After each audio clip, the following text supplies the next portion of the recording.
Ace Combat is a series beloved by many for its action-packed arcade simulation-style flight combat that, when combined with unique and interesting storytelling, delivers something that hasn't quite been exactly replicated in any other game series to this date. The formula still works well, with the series' most recent entry, Ace Combat 7 Skies Unknown, proving this. Many fans of Ace Combat, myself included, were first introduced to the series with the PlayStation 2 release, Ace Combat 4 Shattered Skies in 2001. Its combination of addicting gameplay, aircraft variety, and gripping storytelling made it into the legendary title that it still is to this day. But what were the earlier titles in the series like? Does the gameplay still hold up on a console that was first released in 1995, almost 30 years ago? Personally, I had no idea, having never been exposed to them prior to the making of this video. So, I decided to dive into the world of 20th century Ace Combat with the PlayStation 1 release, Ace Combat 3 Electrosphere.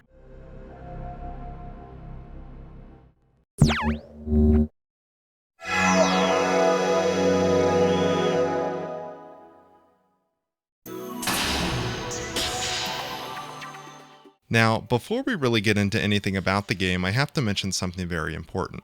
The game has two releases, a Japanese release and an international release. If you ever had a copy for your PS1 that was in English, you were playing the international release. Now, what is the difference, you may ask? That, detective, is the right question. Well, the difference is quite huge. As a matter of fact, the two releases are almost entirely different games, frankly.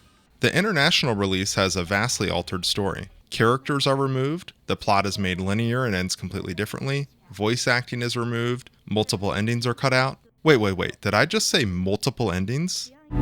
Yes. Now, I played the Japanese release, and thanks to the good folks over at Loadworld team, was able to play with an English patch applied, adding English subtitles to the entire game. Check out the description below for a direct link to their website. Thanks to this, I really got to experience the full glory of the title. If you want to try the game out for yourself, this is 100% the way I would recommend doing so.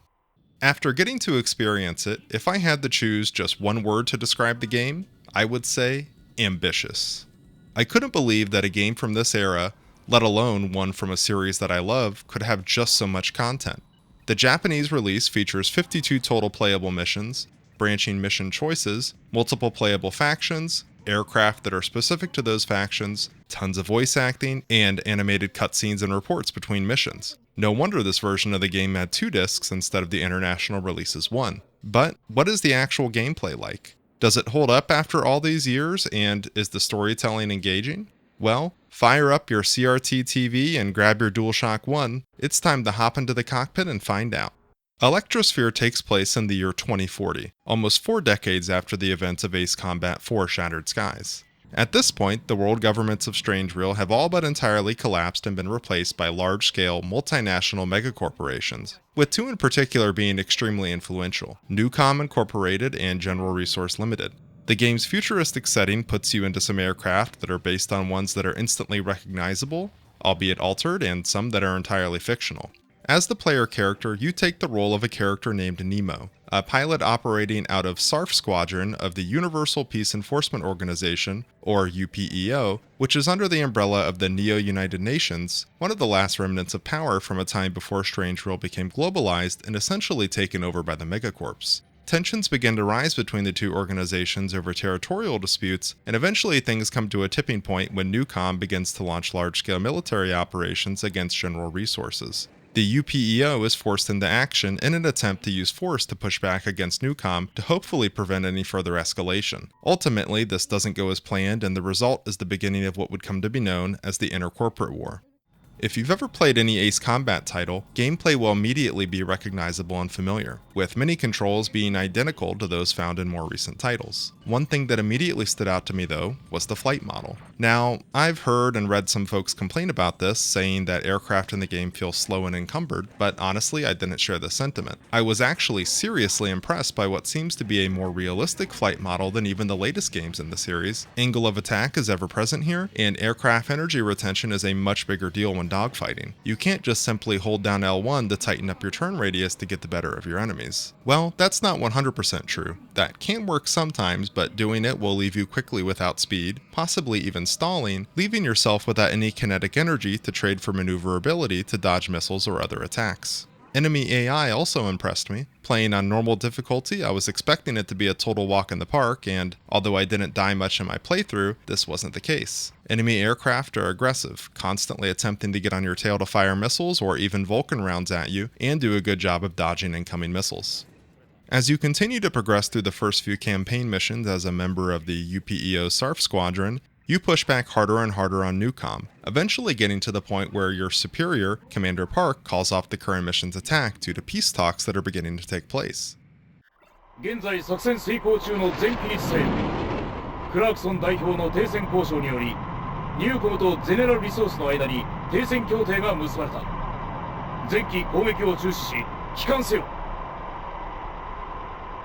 どうにも間の悪い話じゃないかここでの停戦など老人どもが決めたまやかし時代はすでに変化を望んだそう思わないかディジョン一度しか言わないお前がこの世界で何かをしたいのならユーピオはただの階段に過ぎないもしその気があるのならこのままゼネラルに来いその勇気がお前にあるのなら私が新しい道を作るゼネラルのエース気でも違ったのねえこれ合わないよこいつを移籍させる気か危険だ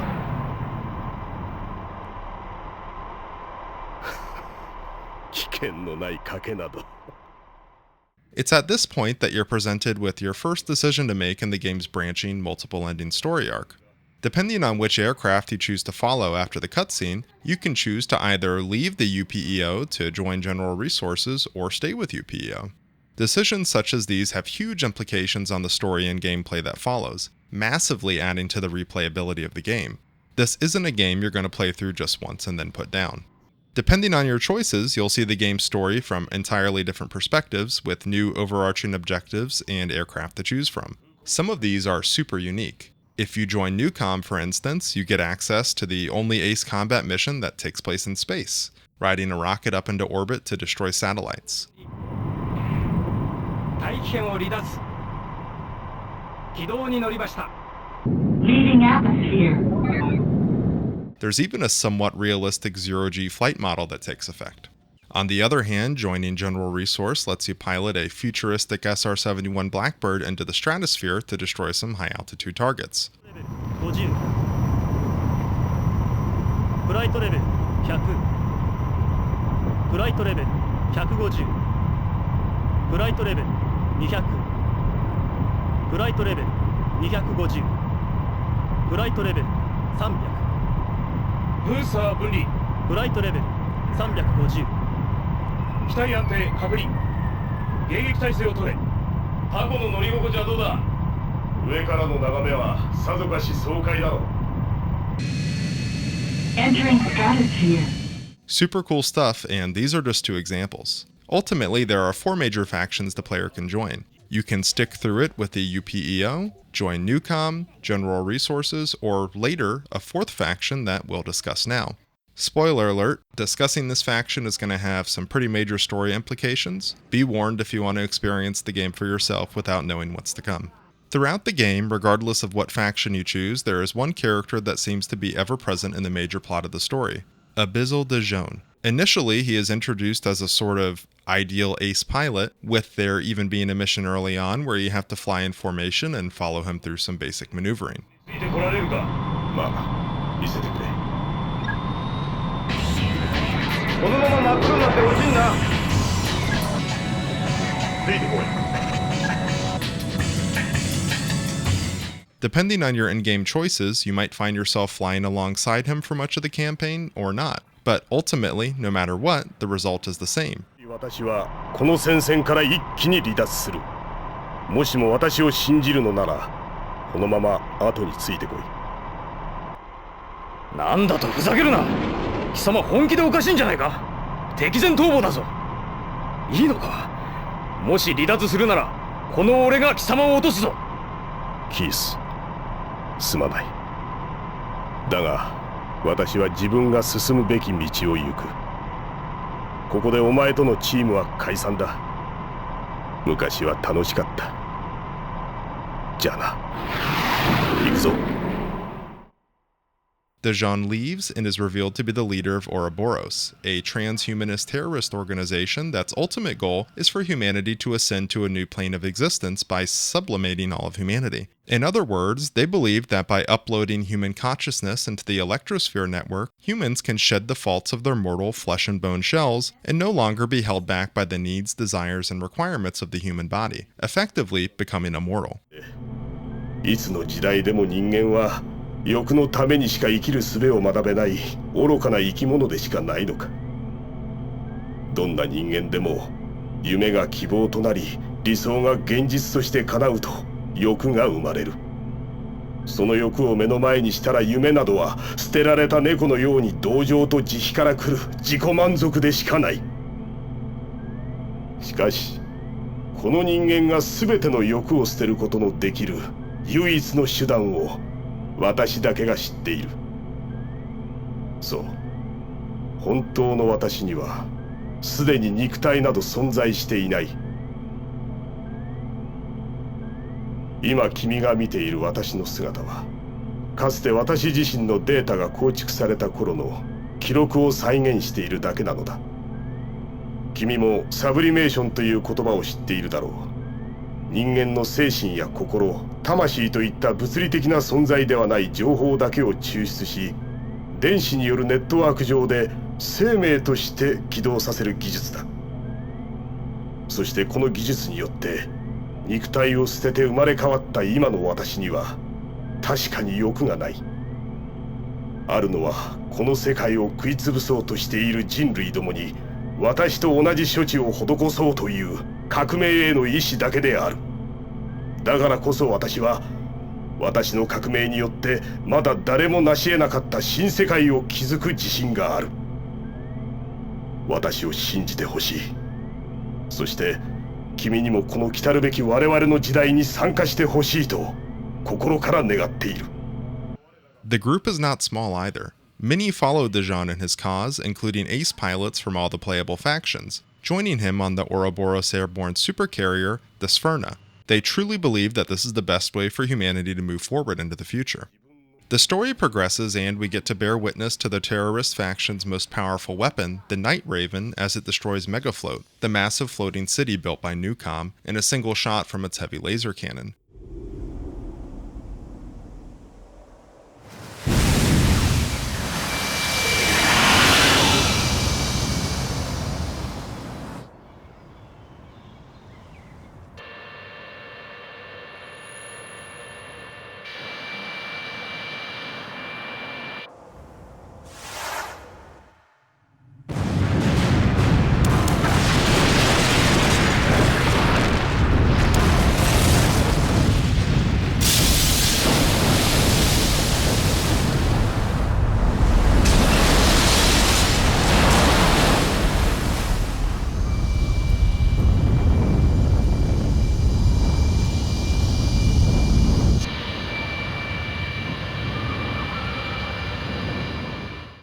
This ultimately sets up the finale of the story, which can vary depending on the path you've taken through your campaign. I played through the game twice, and both endings from a gameplay perspective played out very differently, but ultimately the goal achieved by them was the same, the destruction of Dejan, and more on that in a bit.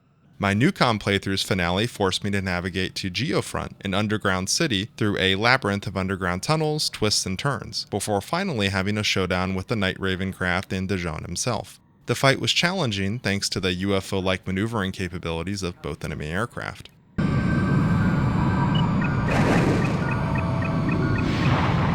Bullseye.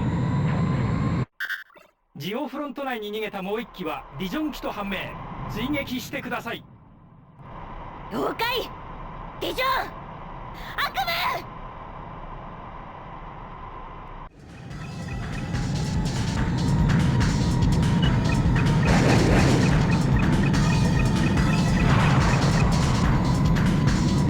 One missile alert.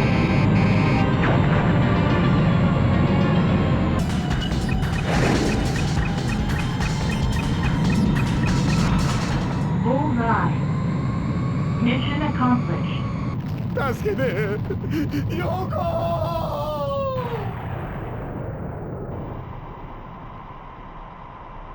帰ろう。もうここには何もない。この空には。私たちずっと一緒だったね。今までありがとう。こんな私のこと何度も助けてくれて。私ミュウコもやめる。だからこのランデブー。 Completing this playthrough gives an ending where we see that Cynthia, sister to Fiona, a friend and ally throughout your playthrough, and thought to be dead after joining Ouroboros, didn't actually die. Instead, she was successfully subliminated and lives on the Electrosphere. 信じられません。これがディジョンと名乗る元ゼネラルリソースのエースパイロットとその仲間が引き起こした事件の結末です。彼は果たして本当にサブリメーションされた人間だったのでしょうか。しかし今は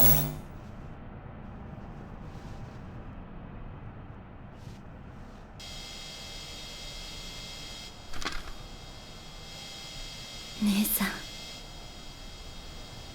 バカな人。 Message download. User unknown. はい、フィ。姉さん、きっとあなたのことだから今頃は私のことでひどく落ち込んでるんでしょうね。でもあの時は仕方なかった。誰が悪いわけでもない。むしろ感謝してる。あなたが私の肉体を消してくれたから。私は私の夢だったこっちの世界に来れたんだし、あなたは多分これを聞いても信じないかもしれない。でもエレクトロスフィアは確かにある。そして素晴らしい。 End of file.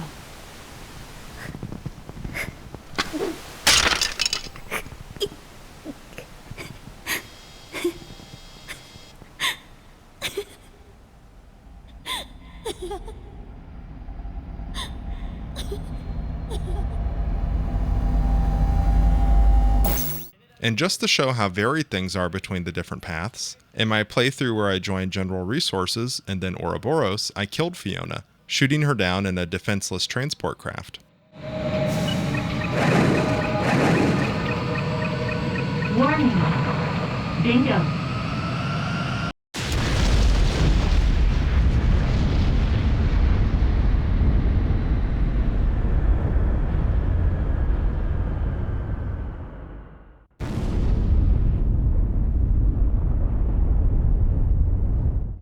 'That playthrough ended in a much different way, with a similar final showdown with the Night Raven and Dijon, this time above ground,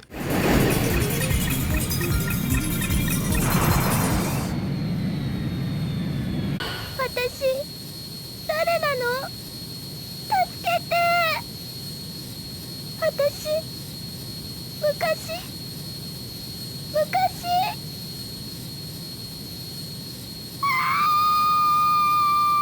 邪魔だ。なんだ。レナケース、貴様に何がわかる。分かりたくもない。俺はお前とお前の全てに。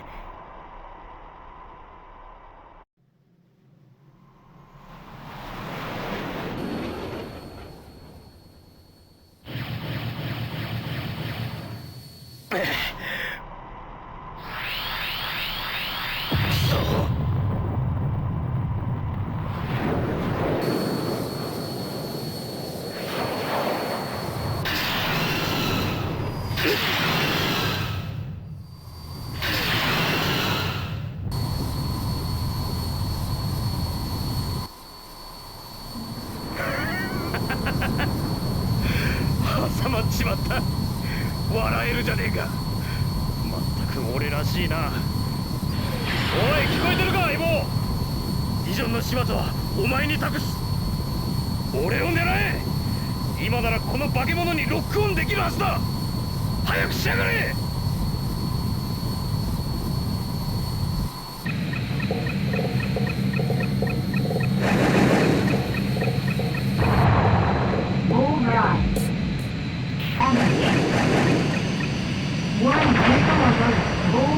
レナ、 Mission ライ accomplished. トレール、ロポロス、ヨーク。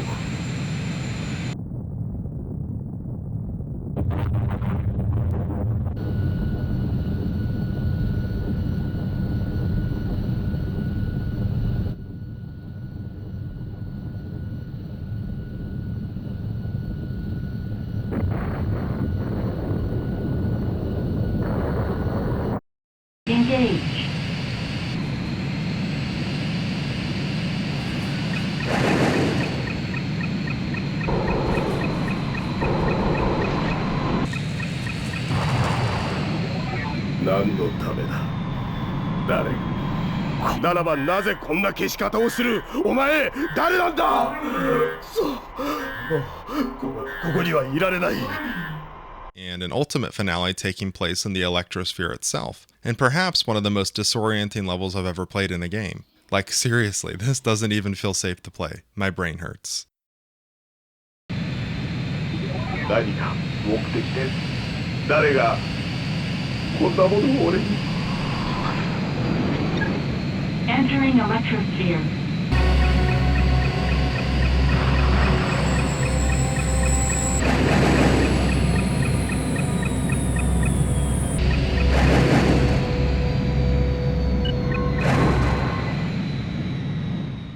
After dealing the final blow to Dijon, he says a very interesting line before we are shown a cutscene. お前はサイモンだったのか。 This is actually a very important clue as to what's really going on here. The cutscene that follows, though, shows that no bodies were recovered from the Ouroboros craft that were destroyed, further adding to the mystery of what actually took place.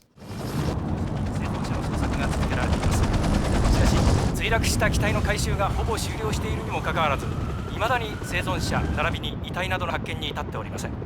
事件の死亡者が搭乗していたとみられる機体のフライトレコーダーの発見と分析結果によって、事件の詳細についての何か新しい情報が得られるまで、この戦闘の謎は解決されそうにはありません。But if you actually want to find out the true ending of the game, to see the whole picture of what's going on, you have to beat the game following all 5 separate paths to reveal a secret ending. But before I actually show that cutscene, I want to first give a little background into the character that Dijon mentions, Simon. Simon is a Newcom/former General Resource researcher that formerly had some sort of a close relationship with fellow researcher Yoko, a character that we see earlier in the game and who is a former love interest of Dijon. She was the researcher responsible for the concept of sublimation. We actually get to witness how Dijon gets sublimated in this emotional cutscene. とりあえず完成。ねえ、もういいわよ。ねえ、もういいわよ。ん？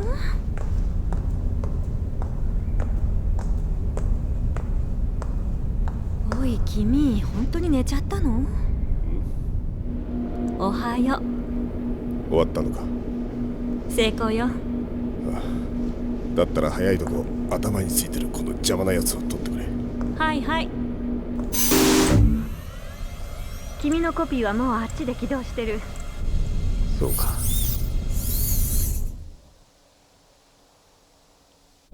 ほら見てこのカメラ、こっちを見てる。誰だ。ヨコ、もう終わったんだろう。ちょっと真面目に後にしなさい。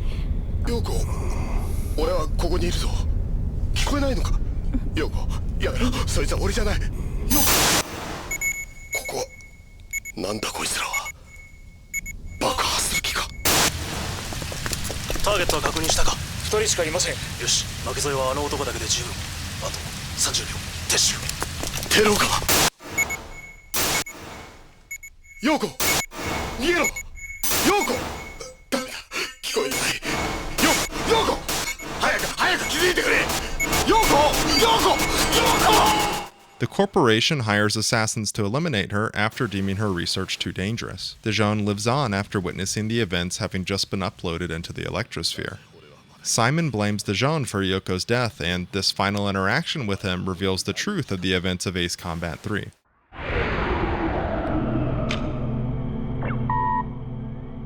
やっとまた会えたな。どうだ？もう気がついているのかもしれないが、お前は私によって作られたプログラムだったのだ。そしてこれまでお前が見てきた全ての出来事、この私がお前を AI としてプログラムした全ての可能性、それが私に答えを教えてくれた。ここまでたどり着いたお前は、多くのパターンによって変化し続ける全ての世界であの男を完璧に抹殺することができたはずだ。私から陽子を奪ったあの男、デッドコピーとして自分だけは抜け生き残ったあの男、ディジョン。奴の思考を複製したプログラムの全てを完全に消去してやった。可能性は全て見せてもらった。それではこれから真実の世界へお前を放つことにしよう。さあ、今までの出来事、記憶を全て忘れ、その目でこの世界の現実をしっかりと知るがいい。Everything that took place in the entire game was the product of a simulation created by Simon, featuring your character, Nemo, an AI created for the sole purpose of evaluating various outcomes in a potential conflict that would lead to Dijon's death. Upon deeming the experimental simulation a success, Simon purges it and releases Nemo into the real world. What takes place next is unknown, but it's speculated that events would be put into place similar to that of the simulation in order for Simon to exact his revenge and delete Dijon from the Electrosphere. I must say, this game surprised me. I really didn't think a 1999 game would deliver this combination of gameplay, visuals that honestly don't look entirely terrible, and a branching story that brings into question what it means to truly be human. What are your thoughts? Were you ever exposed to Ace Combat 3 Electrosphere? Did you play the international release, or did you have the pleasure of playing the Japanese release? Let me know down below. This is Jarbo Gaming. We'll see you on the next one. 匿名の犯行声明による事件が発生した。直ちに帰還せよ。